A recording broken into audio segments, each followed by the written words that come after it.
viewers, welcome back to my channel Job Mela. So again I'm back with the new notification. I think this will be useful.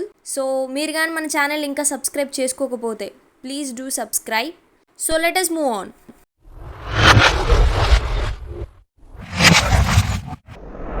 మన డైరెక్టర్గా ఇప్పుడు notification చూస్తున్నట్టే మనకి SSC staff selection commission నుంచి అయితే మనకి recruitment అనేది అయితే తీశారు. Junior Hindi translator, junior translator and senior Hindi translator examination 2023 అని.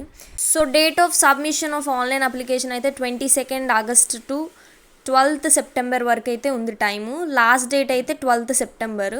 అండ్ మీరు అప్లికేషన్ ఫామ్లో ఏమైనా మిస్టేక్స్ చేసి ఉంటే అవి కరెక్ట్ చేసుకోవడానికి 13 సెప్టెంబర్ అండ్ 14 సెప్టెంబర్ టైం ఇచ్చారు.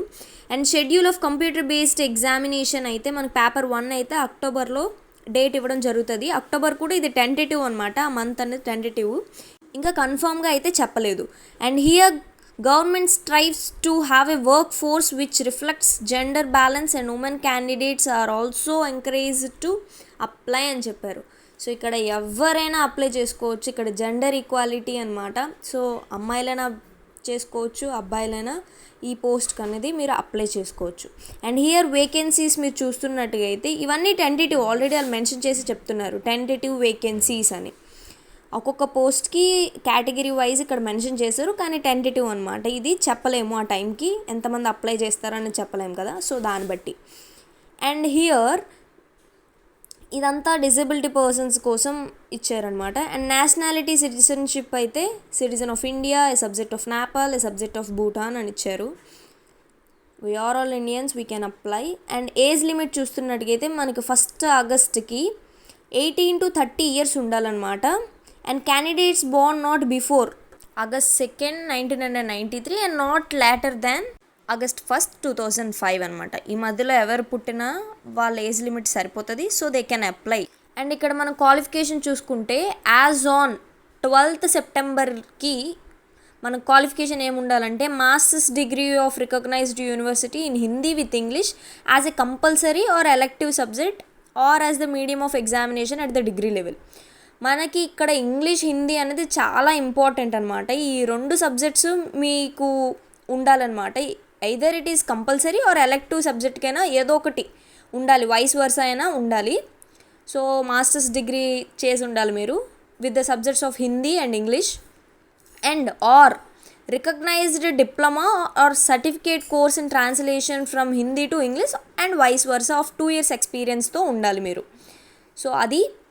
అండ్ హియర్ సేమ్ దేనికైనా అంతే, మాస్టర్స్ డిగ్రీ చేసి ఉండాలి ఆర్ అదర్వైజ్ డిప్లొమా చేసి ఉండాలి with the subjects of Hindi and English అనమాట, or vice versa. And how to apply and application fee అయితే మనకి జస్ట్ 100 రూపీసే. అండ్ మనకు అప్లై చేసిన దేనికైనా ఎస్ఎస్సి స్టాఫ్ సెలక్షన్ కమిషన్కి దేనికైనా ఒక ఫోటోగ్రఫీ ఉండాలి అండ్ స్కాన్డ్ ఫోటోగ్రాఫ్ చేసి పెడతాం. అండ్ నెక్స్ట్ స్కాన్డ్ సిగ్నేచర్ అనమాట, వాళ్ళు మెన్షన్ చేసిన ఆ కేబీకి మనం అప్లోడ్ చేయాలి. అండ్ లాస్ట్ డేట్ మనం చెప్పినట్టుగా 12 సెప్టెంబర్ అనమాట. అండ్ నెక్స్ట్ ఉమెన్ క్యాండిడేట్స్కి and candidates belong to SC and ST వాళ్ళకి అయితే అప్లికేషన్ ఫీ అయితే ఎగ్జంప్టెడ్ అనమాట, ఉండదు, ఫీ ఏం కట్ అవసరం లేదు. And mode of application fee అయితే ఆన్లైన్లోనే పే చేయాలి మనం. అండ్ కరెక్షన్స్కి డేట్ అయితే చెప్పినట్టుగా 13 సెప్టెంబర్ టు 14 సెప్టెంబర్. ఏదైనా మీరు మిస్టేక్స్ చేసి ఉంటే అది మీరు కరెక్ట్ చేసుకోవచ్చు. అండ్ ఫీ మాత్రం ఒక్కసారి మీరు పే చేశాక అది రీఫండ్ అయితే అవ్వదు. అండ్ మీరు ఎగ్జామినేషన్ సెంటర్స్ చూస్తే మన ఆంధ్రప్రదేశ్కి అయితే మనకి విశాఖపట్నం అయితే ఇచ్చారు, వైజాగ్, అండ్ అలాగే తెలంగాణకి హైదరాబాద్. సో అలాగా ఒక్కొక్క స్టేట్కి ఒక్కొక్క సిటీ అనేది మెన్షన్ చేశారు ఇక్కడ. సో మీ అవైలబిలిటీ బట్టి అక్కడ ఏ సిటీ అయితే మీరు అవైలబిలిటీగా ఉంటారో ఎగ్జామ్ రాయడానికి అది మెన్షన్ చేసుకోండి క్లియర్గా అప్లికేషన్ ఫామ్లో. మీరు 3 సిటీస్ని అయితే 3 సెంటర్స్ని అయితే మీరు ఆప్షన్గా పెట్టుకోవచ్చు. అంటే 3 సెంటర్స్ని మీరు సెలెక్ట్ చేసుకోవచ్చు in the order of priority. మీకు ఫస్ట్ ఏది కావాలో అది అలా పెట్టుకోండి, అందులో ఏదో ఒకటి వాళ్ళైతే ఇవ్వడం జరుగుతుంది మీకు. అండ్ స్కీమ్ ఆఫ్ ఎగ్జామినేషన్ ఇక్కడ మీరు చూస్తున్నట్టుగా అయితే వెరీ వెరీ ఇంపార్టెంట్. ఇక్కడ మనకి పేపర్ 1 అయితే ఆబ్జెక్టివ్ టైప్ అనమాట, కంప్లీట్లీ ఎంసీక్యూసే ఉంటాయి. జనరల్ హిందీ అయితే 100/100, ఒక క్వశ్చన్కి 1 మార్క్ అనమాట. అలాగే జనరల్ ఇంగ్లీష్ కూడా సేమ్ అంతే, 100 క్వశ్చన్స్ ఉంటాయి 100 మార్క్స్కి. ఎగ్జామ్ టైం అయితే ఓన్లీ 2 hours అయితే ఇస్తారు మనకి. అండ్ పేపర్ 2 అయితే ఫుల్లీ డిస్క్రిప్టివ్, మీరు రాయవలసి ఉంటుంది, క్వశ్చన్ అండ్ ఆన్సర్ టైప్ ఉంటుంది అనమాట. సబ్జెక్ట్ అయితే ట్రాన్స్లేషన్ అండ్ ఎస్ఐ అయితే ఇక్కడ మెన్షన్ చేశారు. 200 మార్క్స్కి అయితే ఉంటుందని చెప్పారు. అది కూడా టైం 2 అవర్సే. And paper 1 will consist of objective type questions. అదే ఎంసీక్యూస్లోనే ఉంటుంది, ప్యూర్ ఎంసీక్యూస్. పేపర్ 1 అయితే, పేపర్ 2 అయితే మీరు రాయాలి. There will be negative marking of 0.25 marks అయితే రాంగ్ ఆన్సర్కి నెగిటివ్ మార్కింగ్ అయితే ఉన్నది. అండ్ మీరు వైల్ ఆన్సర్ చేస్తున్నప్పుడు ఇదైతే మైండ్లో పెట్టుకొని ఆన్సర్ చేయండి. అండ్ ఆఫ్టర్ ఈ ఎగ్జామినేషన్ అంతా అయిపోయిన తర్వాత మనకి tentative answer keys of paper 1 అయితే కమిషన్స్ వెబ్సైట్లో పోస్ట్ చేయడం అయితే జరుగుతుంది. మీరు అవి వెళ్ళి చెక్ చేసుకోవచ్చు. సో ఈ ఎగ్జామినేషన్కి మనకి సిలబస్ ఏంటంటే, ఫస్ట్ ఎంసీక్యూస్ పేపర్ 1కి అయితే use of words, phrases and items, ability to right the language correctly, అంటే మినిమం డిగ్రీ లెవెల్లో క్వశ్చన్స్ అనేవి అడగడం జరుగుతాయని మెన్షన్ చేశారు. అండ్ పేపర్ 2 ట్రాన్స్లేషన్ అండ్ ఎస్ఐకి అయితే 2 passages for translation, 1 passage for translation from Hindi to English, అలాగే వైస్ వర్సా ఒకటి ఉంటుంది. అండ్ ఒక ఎస్ఏ రైటింగ్ అయితే ఉంటుంది హిందీ అండ్ ఇంగ్లీష్ రెండిట్లకి. And level of asking questions అయితే మనకి ఏ ఎడ్యుకేషనల్ క్వాలిఫికేషన్ అయితే వాళ్ళు మెన్షన్ చేశారో దానికి లెవెల్గానే ఇస్తారనమాట మన క్వశ్చన్స్ అయితే. ఆ లెవెల్గానే మన క్వశ్చన్స్ అడగడం జరుగుతాయి. So diploma or masters degree ఈ ఎడ్యుకేషన్ క్వాలిఫికేషన్ బట్టే కాబట్టి సో మొత్తం అన్నీ మీరు రివైజ్ చేసుకోవాల్సి ఉంటుంది అనమాట. అండ్ డాక్యుమెంట్ వెరిఫికేషన్ ఇక్కడ చూస్తే ఆఫ్టర్ మీరు ఎగ్జామ్ అంతా కంప్లీట్ అయ్యాక, క్వాలిఫై అయ్యాక ఈ డాక్యుమెంట్ వెరిఫికేషన్ అన్నీ జరుగుతాయి. Proof of candidate Aadhaar card or PAN card, voter ID card, passport అలా అడుగుతారు.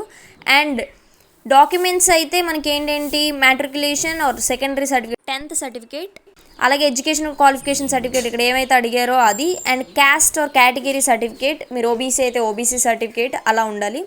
And relevant certificates if seeking any age relaxation కావాల్స్తే దానికోసం. అండ్ మోడ్ ఆఫ్ సెలక్షన్ అయితే మనకి మినిమం క్వాలిఫైయింగ్ మార్క్స్ జనరల్కి అయితే 30%, ఓబీసీకి అయితే 25%, ఆల్ అదర్ కేటగిరీస్ 20%. మినిమం ఒక 25% అన్నారు కాబట్టి ఓబీసీకి 50 మార్క్స్ వస్తే మాత్రం చాలు, మీరు క్వాలిఫై అయిపోయినట్టుగా.